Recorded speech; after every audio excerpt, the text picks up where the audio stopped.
Hi అండి, అందరికీ నమస్కారం అండి. మేమైతే మరిపిల్లి వెళ్ళాము. మా పక్కనే కొంచెం ఒక 6 కిలోమీటర్ల దూరంలో ఉంటుంది మా ఊరు పక్కనే, గజనగరం పక్కనే. మేము ఏంటంటే అక్కడ సిర్లి పండుగ జరుగుతుందండి. ముందుగా అక్కడ శివాలయం ఉంది పక్కనే, చాలా బాగుంది. అవి అలంకరించారు శివుని చాలా బాగా. అయితే దర్శనం చేసుకొని వచ్చాం. తర్వాత అక్కడ సిరిమానుకి మొక్కడానికి మా ఆయన గారి పాప వెళ్ళారు. మొక్కేసిన తర్వాత అక్కడేమో సిరిమానోత్సవం జరుగుతుందండి. అంటే పూజారులేమో ఆ సిరిమానుపై కూర్చొని చుట్టూ తిప్పుతారండి. అక్కడ అదిగోండి కూర్చున్నారు, సిరిమాను పైన కూర్చున్నారు. చుట్టూ డప్పులు అయితే కొట్టుకుంటూ ఆ మాను చుట్టూ డప్పులు కొడతారండి. కొట్టుకొని తిరుగుతుంటే ఆ మాను చుట్టూ తిప్పుతారండి. చాలామంది జనం వచ్చారండి, ఖాళీ లేదైతే. సిరిమానోత్సవం అంటారు, సిర్లి పండుగని అంటారండి అక్కడ. ఆ సిర్లి పండుగకి అయితే చాలామంది వచ్చారండి చూడడానికి, తర్వాత మొక్కడానికి అండి. ఖాళీ లేదండి, జనాలు అయితే తోపులాట అయిపోయింది. పోలీసులు కూడా అంటే కంట్రోల్ చేయడానికి, అక్కడ ఏదైనా గొడవలు జరగకుండా చూడడం కోసం పోలీసులు బందోబస్తు కూడా ఉంటుందండి. చాలామంది జనం అయితే ఉన్నారండి.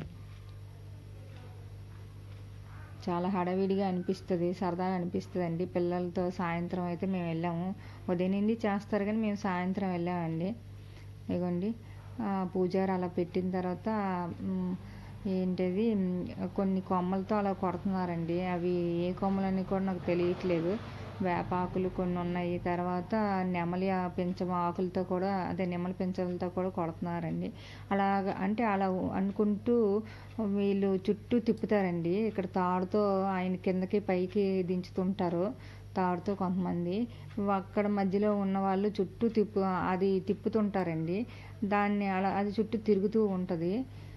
మనం కిందన ఉన్న వాళ్ళేమో అంటిపళ్ళు, ఎర్రదుంపలు అంటారు కదండి, స్వీట్ పొటాటో, వాటితో కొడుతుంటారండి. ఒక్కోసారి దెబ్బ తగులుతుంది, ఆయనకి తగులుతాయి కూడా అండి. ఎందుకు అలా కొడితే దెబ్బ తగలదా అని నేను పక్కన ఉన్న వాళ్ళు అడిగితే, దెబ్బ తగలదు, అమ్మవారు ఉంటారు కదా ఆ పూజారులకి, వాళ్ళకి ఏం అనిపించదు అంటున్నారు. కానీ అలా అలా ఇసరాలటండి. అంటే తనకి మనం దుంపలు, అంటిపళ్ళు తనకి తగిలితే మనకి అంటే మంచి జరుగుతుంది అనేసి ఒక నియమకం అండి. మంచి మనం కోరుకుని జరుగుతుంది ఒక నియమకం. ఆయనకి టచ్ అవ్వ, కొంతమంది టచ్ అవుతే, కొంతమంది టచ్ అవ్వ. కానీ టచ్ అయితే మాత్రం నొప్పి అండి. తిరిగి మనం అలా అటు ఇటు అందరూ విసురుతారు కదా చుట్టూను.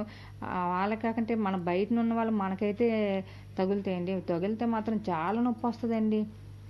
నాకైతే అంటిపండు తగిలింది, నాకైతే చాలా నొప్పి వచ్చింది. నాకే ఎంత నొప్పి అయితే అన్ని పళ్ళతో అన్ని దుంపలతో ఆయన కొడతారు, ఆయనకు నొప్పి రాదా? నాకైతే బాధగా అనిపించిందండి. కానీ ఏం అవ్వదు, తగలదు, తగిలిన నొప్పి ఉండదు. పూజారులతో అలాగే ఉంటుంది, అమ్మవారు మహిమ మరి అంతేనే అని పక్కన ఉన్న వాళ్ళు అన్నారు. అవునా అనుకున్నాను, మరి నాకైతే తెలియదండి. కానీ మళ్ళీ ఫస్ట్ ఒక ట్రిప్ తిప్పారండి. ఒక పూజారిని ఎక్కించి చుట్టూ 3, ఇటువైపు 3, అటువైపు 3 తిప్పారు. మళ్ళీ దించారు. మళ్ళీ ఇంకొక పూజారి ఎక్కారండి. సేమ్ అదే ప్రాసెస్లో మళ్ళీ అటు ఇటు తిప్పారండి. చందమామ కూడా భలే కనిపిస్తుందండి ఆకాశంలో అయితే. నాకైతే చాలా బాగా కనిపించింది. అటు ఇటు మళ్ళీ తిప్పుతున్నారండి.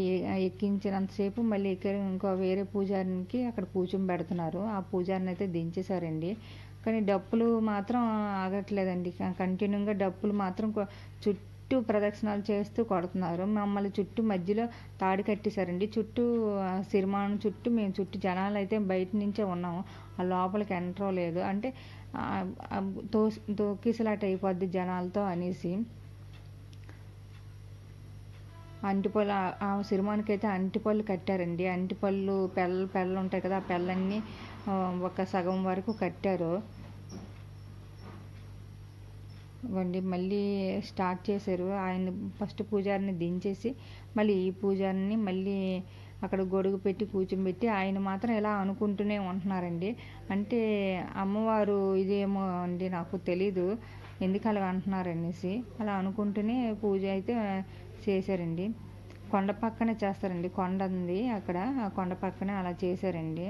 ప్రతి సంవత్సరం